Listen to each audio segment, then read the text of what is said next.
नमस्कार प्रिय साथियों, मैं हूं सुरेश श्रीमाली। अवेकनिंग मंत्रा में आप सभी का बहुत बहुत स्वागत है।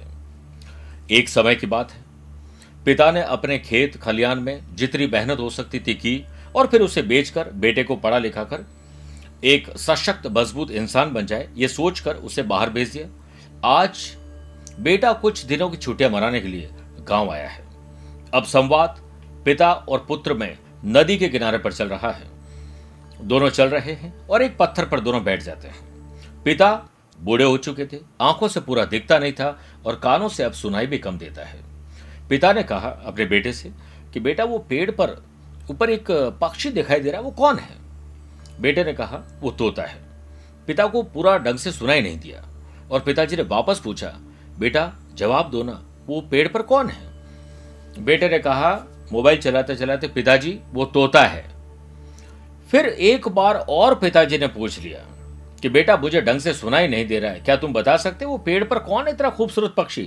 तो उन्होंने कहा, बेटे ने, पिताजी आपको सुनाई नहीं देता है, आप बहरे हो चुके हैं, मैं आपको 2 बार कह चुका हूं वो तोता है, तोता है, तोता है।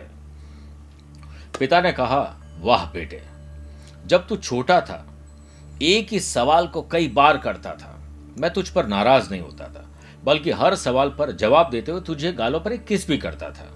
लेकिन आज तू बड़ा और पढ़ा लिखा इंसान हो चुका है, इसलिए अपने पिता पर चिल्ला रहा है।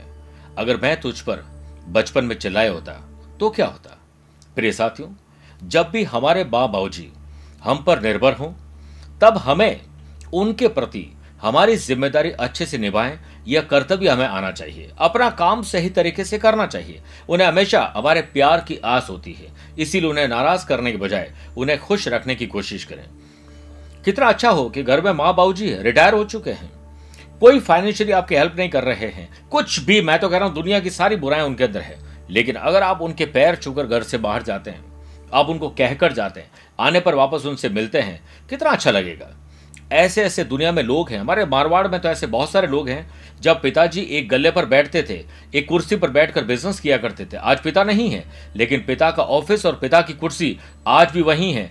आज भी उनके बेटे जाकर उस कुर्सी के चरण स्पर्श करते और अपने गांव पर लौट आते हैं। कोशिश करिएगा कि आप भी इससे कुछ सीख सकें। आज के लिए इतना ही। प्यार भरा नमस्कार और बहुत बहुत आशीर्वाद।